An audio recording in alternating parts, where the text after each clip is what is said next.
આવું માનવ શરીર જ્યારે મળ્યું હોય ત્યારે માનવ શરીરના માધ્યમે કરી ભગવાનના ચરિત્રોને સાંભળી અને આપણે તત્પર મજબૂત એકતાએ યુક્ત એ બનવાનું છે. કહું તમને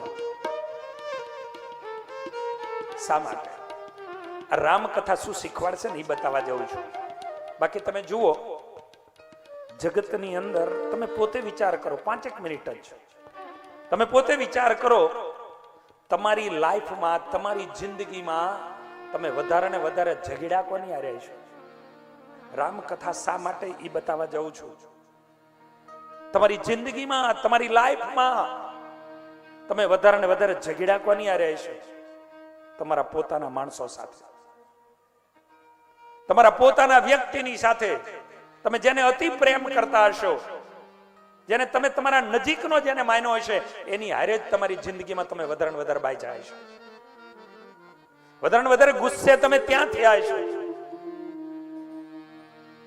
તમે વિચારજો, આપણને ધંધો સાચવતા આવડે છે, આપણને કોમ્પ્યુટર ચલાવતા આવડે છે, આપણને મોબાઈલો ચલાવતા આવડે છે, આપણને એક આપણો પરિવાર સાચવતા નથી આવડતો. એક આપણો પરિવાર ચલાવતા નથી આવડતું અને એટલા માટે આપણે વધારે ને વધારે એને ખીજાણા છીએ.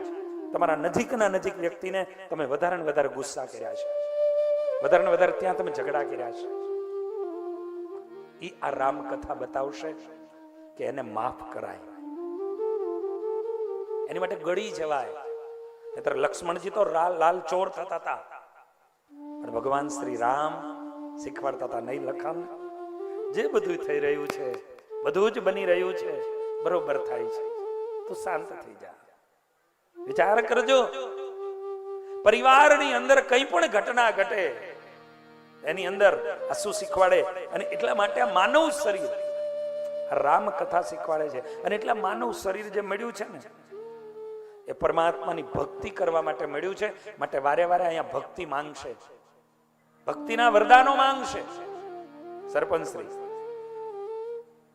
બહુ મહેનતો બધા આપણે આગેવાનો સર્વે કરી છે, તો પરમાત્મા ની ભક્તિ કરવી છે એ આ રામકથા શીખવાડશે. અને એની અંદરથી જ, બાકી તો નહીતર ઘણા બધા આ દુનિયામાં માણા બન્યા પછી પણ પશુ જેવા જીવન જીવતા હોય છે, એને ખબર જ નથી કેમ જીવવું. એને જીવતા શીખવાડવાનું કોઈ કામ કરે તો એ કથા કરે છે. અને એટલા માટે કહું છું, રાજગાદી જે ક્રાંતિ ન કરી શકે ને, એ આ વ્યાસ ગાદી ક્રાંતિ કરે છે. આ વ્યાસ ગાદી ક્રાંતિ કરે છે. રાજગાદી, રાજસત્તા ઉપર બેઠેલો વ્યક્તિ કોઈને નિર્વ્યસની નહીં બનાવી શકે. વ્યાસ ગાદી ઉપર બેઠેલો વ્યક્તિ કોઈને નિર્વ્યસની બનાવશે. રાજગાદી ઉપર બેઠેલો વ્યક્તિ બે પરિવારને ભેગા નહીં કરી શકે. વ્યાસ ગાદી બે પરિવારને, બે ગામને, બે સમાજને એક કરવાનું કામ યા વ્યાસ પીઠ કરશે, આ વ્યાસ ગાદી કરશે. કોના માધ્યમથી? આ કથાના માધ્યમથી, રામચરિત્ર માનસના માધ્યમથી. અને એટલા માટે માનવને માનવ બનાવવાનું કામ એ આ કથા કરે છે. અરે બાકી તો નહીતર ઘણા પશુ જેવા જીવન જીવતા હોય. રામાયણમાંથી શું શીખવા મળે? જુઓ, તમે જેને વાનર કહો છો, વાનર, એનામાં સમજણ છે એટલી આપણામાં છે. જે ભગવાનના આશ્રિત નથી એની વાતો કરું છું. એ વાનરને પણ એટલી ખબર પડે છે કે મારા ઈષ્ટદેવ ભગવાન રામ હતા. અમારા પૂર્વજોના, અમારા ઈષ્ટદેવ ભગવાન રામ હતા. અને એટલા માટે એ વાનર જાતિ આજે પણ રામ અને સીતાના નામનો એટલો આદર આપે છે કે રામફળ કે સીતાફળ વાનર ક્યારેય ન ખાય. બહુ સમજજો, સમજ્યા જેવી વાત છે. વાનરને પણ એટલી ખબર છે કે અમારા પૂર્વજોના ઈષ્ટદેવ ભગવાન રામ હતા. અને એટલા માટે રામના નામ ઉપરથી જે ફળનું નામ પડ્યું એ ફળ અમારે ન ખવાય. માં સીતાના નામ ઉપર જે ફળનું નામ પડ્યું એ ફળ અમારે ન ખવાય. અને આપણે ભગવાન ના પાડીને ગયા કે આ ન ખવાય, ન ખવાય, આ ન પીવાય, આ ન પીવાય, તોય ઉજડા ઉજડ કરે છે. બોલો, આપણા કરતા વાનર મહાન નહીં? એને પણ એટલી ખબર પડી વાનર છે, પશુ થયા તોય ખબર પડી કે આ ન કરાય, આ માણા બનાયો તો સ્વામી ઈ નહીં છૂટે. લ્યો તો શું છૂટશે? તારી જિંદગી. અને જિંદગી છૂટ્યા પછી શું કરશો? ફરીને ક્યારે આવો માનવ દેહ મળશે? માટે આજ ત્યારે આવો માનવ દેહ મળ્યો છે.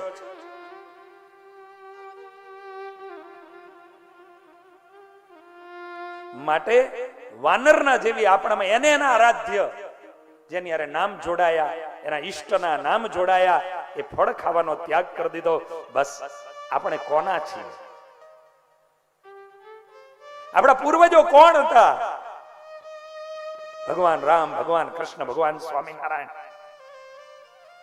અરે આ મેથાણનું એક ઘર એવું નહીં હોય, એક પરિવાર એવો નહીં હોય કે જેને આ પૂર્વજોએ ભગવાન સ્વામિનારાયણના દર્શન ન કર્યા હોય. આ મેથાણનો એક પણ